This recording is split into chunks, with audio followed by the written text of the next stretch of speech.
అందరికీ నమస్తే. హాయ్. నిన్న నైట్ అయితే మేము పూణే నుంచి ఆంధ్రాకైతే వచ్చేసామనమాట. గుంతకల్‌లో రీచ్ అయిపోయాము. 10 గంటలకి గుంతకల్ దిగామనమాట. అక్కడ దిగిన తర్వాత హుబ్లీ బండికి ఎక్కాలి విజయవాడ వెళ్ళే ట్రైన్‌కి. సో, అక్కడ మేము 1:30 వరకు వెయిట్ చేసామనమాట పిల్లలు, నేను. ఎందుకంటే ట్రైను మనం బుక్ చేసుకున్న ట్రైన్ వచ్చేసి 1:30కి వస్తుందనమాట. ఎప్పుడు వచ్చే టైమింగే. ఇంతకీ నేను ఊరికి ఎందుకొచ్చాను అంటే పూణేని వదిలేసి ప్రతి ఇయరు ఉగాదికి ఖచ్చితంగా ఊర్లో ఉండాలి. అది ఎందుకంటే చిన్నప్పటి నుంచి మాకు ఉగాదికి బాగా చేస్తారనమాట. సో, లాస్ట్ ఇయర్ నేను మిస్ అయిపోయాను. ఈసారి అందుకే ఖచ్చితంగా రావాలని ముందుగానే టికెట్ బుక్ చేసేసుకొని వచ్చేసాననమాట. తరతరాల నుంచి మా తాతల కాలం నుంచి ప్రతి ఒక్కరికి మెయిన్ ఏంటంటే ఈ ఉగాది మాకు సంబరం చేస్తారనమాట కాటంరాజు దగ్గర. అందుకోసం అని చెప్పేసి నేను ఖచ్చితంగా రావాలని చెప్పేసి వచ్చేసాను. అలా ట్రైన్ దిగేసి ఇంకా ఆటో తీసేసుకొని డైరెక్ట్గా ఊళ్ళోకి వచ్చేసామన్నమాట. ఇది అమ్మ వాళ్ళ ఊరు జంగంగుంట్ల. ఎందుకు చెప్తున్నానంటే నాకు తెలిసిన వాళ్ళు మా ఊర్లో వాళ్ళందరికీ తెలుసు. కొంతమంది పూణేలో నా సబ్స్క్రైబర్స్ ఉన్నారు కదా, చాలామంది, మీ అందరికీ ఈ విషయం చెప్తున్నాను. ఎందుకంటే నేను ఒక 4 డేస్లో ఖచ్చితంగా వస్తాను. దయచేసి వీడియో చూస్తేయండి, వీడియో చూసి, ఎందుకంటే నేను మీతో ఉన్నట్టే ఉంటుంది కదా ఎక్కడున్నా సరే. నుంచి అంటే వచ్చేటప్పుడు చాలామంది షాప్ దగ్గరికి వెళ్ళి తొందరగా రా అని చెప్పేసి చాలామంది అన్నారు. సో, అందుకోసం అని చెప్పి ఈ విషయం చెప్తున్నా. సో, ఇలా ముగ్గురు వేసేసి మంచిగా అన్నీ మొత్తం అయితే పండగ కోసం అన్నీ రెడీ చేసి పెట్టారు. కానీ నేను వచ్చిన తర్వాత పొంగల్ చేద్దామని చెప్పేసి చేస్తున్నా. ఇది వచ్చేసి పెసరపప్పు ఇండస్ట్రీ స్టవ్ మీద.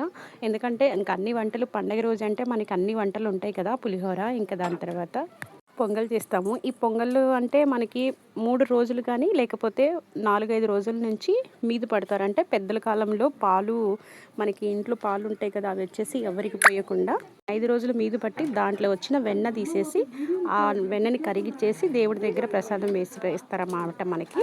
సో, ఇలా మాకు పొంగల్ చేయాలి అంటే 3 రోజుల వరకు పాలు మొత్తం అన్నీ ఇట్లా ఎవరికి ఇవ్వకుండా ఉంచేసి దాన్ని మీద పట్టేసి దేవుడికి వాడతారనమాట.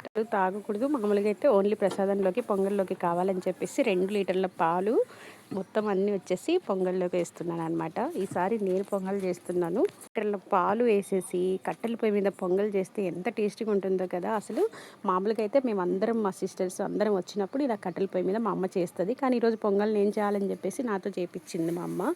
అయితే రేపు మామూలుగా నేను చేసుకుంటాను మా ఇంట్లో మార్కపురం వెళ్ళి. సో, ఈరోజు మాత్రం అమ్మ వాళ్ళ ఇంట్లో ఇక్కడ నేను చేస్తున్నాను అనమాట. ముందు దేవుడి కోసం ప్రసాదము అన్నీ చేసి పెట్టాము. అలా చేసిన తర్వాత అన్ని వంటలు చేసేసి ఇక్కడ మా అమ్మమ్మ తాత వాళ్ళంటే పెద్దలు ఉంటారు కదా, వాళ్ళకి ప్రతి సంవత్సరం ఇక్కడ బట్టలు పెట్టుకోవాలి ఖచ్చితంగా. ఇక సాయంత్రం వచ్చేసి మాకు సంబరాలు ఉంటాయి అన్నమాట. ఎవరు వీడియోని మాత్రం ఎక్కడ స్కిప్ చేయకుండా నేను ఫుల్ వీడియో అయితే అప్లోడ్ చేస్తాను. వీలైతే లైవ్లో మీకు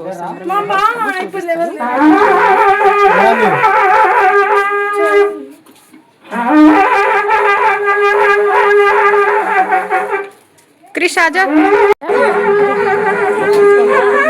పూజ చేస్తాం కాబట్టి అక్కడ కొమ్ము అయినా వచ్చేసి కొమ్ము ఊడించి అలా ప్రతి ఒక్కరు గుడి దగ్గరికి వెళ్ళి కొబ్బరి పెట్టేసి మేము చేసిన ఇంట్లో చేసిన పొంగల్ వచ్చేసి మెయిన్ అక్కడ గుడి దగ్గర పెట్టాలన్నమాట. ఇది మా ఆనవాయితీ.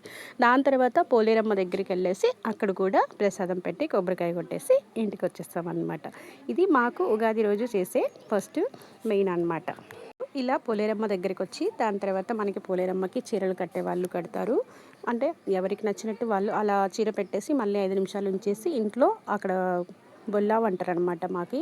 అక్కడ పెట్టిన తర్వాత దాని తర్వాత మళ్ళీ సాయంత్రం వచ్చేసి ఇలా సంబరాలు చేస్తారనమాట.